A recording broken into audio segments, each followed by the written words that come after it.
하나님께서 오늘 여러분에게 기쁨을 충만히 주셔서 좋은 날로 만들어 주시기 바랍니다. 저는 오늘 마태복음 6장 33절로 34절의 말씀을 가지고 성도와 삶의 참된 순수란 제목으로 은혜를 나누고자 합니다.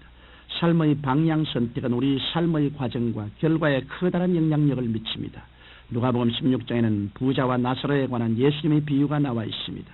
두 사람은 같은 시대 같은 지역에서 살았습니다. 그러나 그들이 이 세상을 떠나게 되었을 때 그들의 삶의 결과는 엄청난 차이가 있었습니다. 부자는 음부에 내려가 불꽃 가운데 고통을 당했고 나사로는 낙원에 들어가 아브라함의 품에 안겨 즐거움을 누리게 되었던 것입니다. 이러므로 우리는 이 땅에 사는 동안 진실로 올바른 삶의 방향과 순서를 따라 살아가야 합니다. 그런데 십자가는 우리에게 세 가지 형태의 삶의 방향에 관해 가르쳐주고 있습니다. 오늘은 이에 대해 살펴보고자 합니다. 첫째로 십자가는 우리에게 수직적인 삶이 무엇인가를 가르쳐줍니다. 수직적인 삶이란 대개 극단적인 종교인들이 택하는 삶입니다. 나와 하나님과의 관계만 올바르게 가지면 된다. 나만 축복을 받으면 되지 다른 사람이 어떻게든 상관할 필요가 없다. 이런 생각을 가지고 있는 사람이 수직적인 삶을 사는 사람입니다. 이와 같은 삶은 이기주의적인 삶입니다. 자기 유익만을 구하며 다른 사람이 비참한 재난을 당해도 관심을 기울이지 않고 자기 종교색에만 몰두하는 것입니다. 또한 수직적인 삶을 사는 사람은 독선적인 삶을 삽니다. 이런 사람은 자기가 가는 길만이 옳고 자기만이 정당하다고 생각합니다. 더 나아가 이런 사람은 사랑을 저버린 생활을 합니다. 이런 사람들은 이웃의 죄로 인해 멸망을 당하든 불행한 일을 겪든 소외를 당하든 병에 걸려 신음하든 상관하지 않습니다. 그러나 우리 예수님께서는 이 땅에 계실 동안 수직적인 삶만을 사시지는 않으셨습니다. 예수님께서는 아버지 하나님과 깊은 교제를 가지셨을 뿐 아니라 이웃에 대한 뜨거운 관심을 가지고 사랑을 베푸셨습니다. 이러므로 예수 그리스도를 닮아가려는 우리는 이웃에 뜨거운 관심을 기울여야만 합니다. 모든 인류는 한 지체이므로 우리는 이웃의 고통을 내 고통으로, 이웃의 슬픔을 내 슬픔으로 알아 이웃을 위해 기도하고 사랑의 손길을 베풀어야만 하겠습니다. 사람들은 흔히들 신령하라는 척도를 개인적인 면에다 두고 개인적으로 하나님께 기도를 잘하고 성경 말씀을 많이 알고 있고 은혜스러운 말을 전하는 사람을 신령하다고 말합니다. 그러나 진실로 신령한 사람은 자신이 받은 하나님의 은혜와 축복을 이웃에게 끊임없이 나누어 주는 사람입니다. 나만 하나님을 잘 믿고 하나님의 축복을 받으면 된다는 생각을 가지고 사는 사람은 중대한 잘못을 범하고 있는 것입니다. 둘째로 십자가는 수평적인 삶이 무엇인가도 가르쳐줍니다. 수평적인 삶이란 불신자의 삶입니다. 그들은 태어나서 죽을 때까지 위로 향한 하나님의 뜻은 전혀 추구하지 않고 오직 땅만 바라보고 살아갑니다. 땅만 바라보고 사는 삶은 인본주의적인 삶입니다. 피조물인 우리 인간은 늘 한계에 부딪히며 살아갑니다. 이 세상에서 아무리 위대한 사람이라도 살아가면서 한계를 느끼지 않을 수는 없는 것입니다. 이러므로 인본주의적인 삶을 사는 사람은 죄책과 정죄의 절망에 부딪히며 살아갑니다. 그리스도의 구속의 은총을 모르는 사람은 결코 죄책과 정죄의식을 벗어날 수 없는 것입니다. 또한 인본주의적인 삶을 사는 사람은 허무와 무의미의 절망에 부딪히며 살아갑니다. 그들은 어디에서 와서 왜 삶이 어디로 가는지를 알지 못하고 언제나 방황하며 살아갑니다. 그 때문에 그들은 아무리 부귀 영화 공명을 많이 얻는다고 할지라도 방향을 잃고 삶으로 결코 행복한 삶을 살 수 없는 것입니다.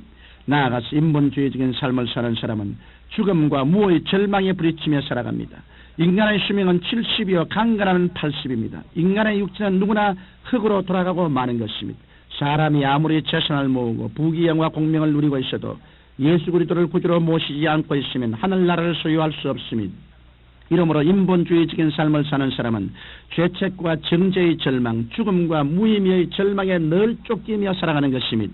나아가 수평적으로 사는 사람은 정욕주의적인 삶을 사는 사람입니다.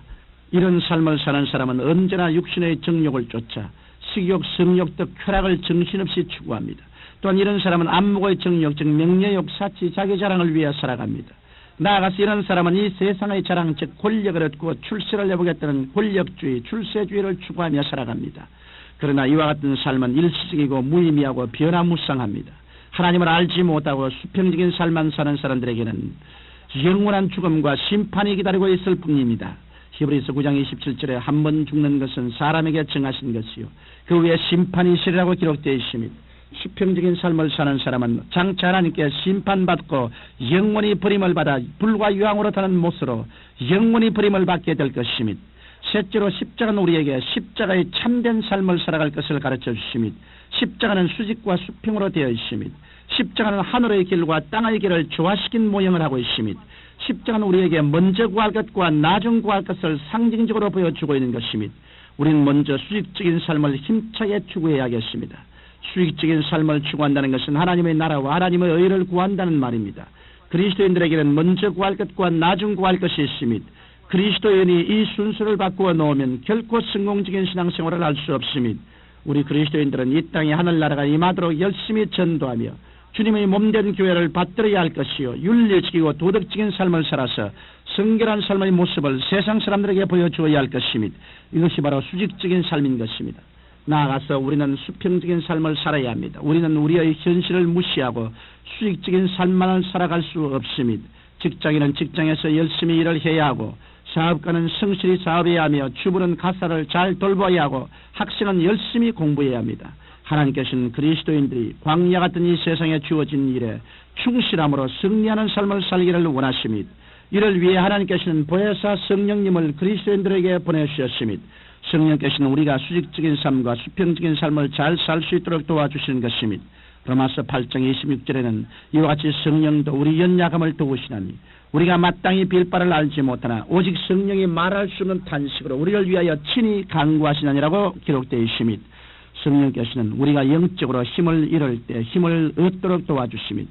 우리가 성령님을 인정하고 환영하고 모시드리고 의지하면 성령께서는 우리가 하나님과 더 깊은 교제를 할 수 있도록 우리를 늘 돕고 인도하여 주시며 우리의 영혼이 잘됨같이 범사에 잘되고 강건하게 해주시므로 우리가 수직적인 삶과 수평적인 삶을 좋아하며 살 수 있도록 역사하여 주시는 것입니다.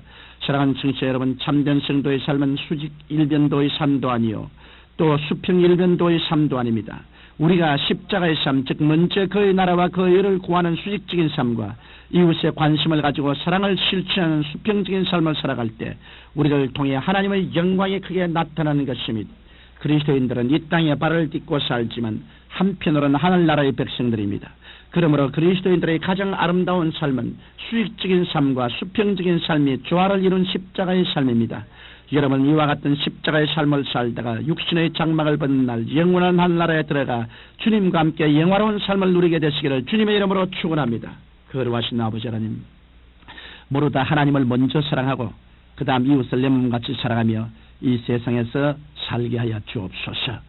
예수님 이름으로 기도합니다. 아멘.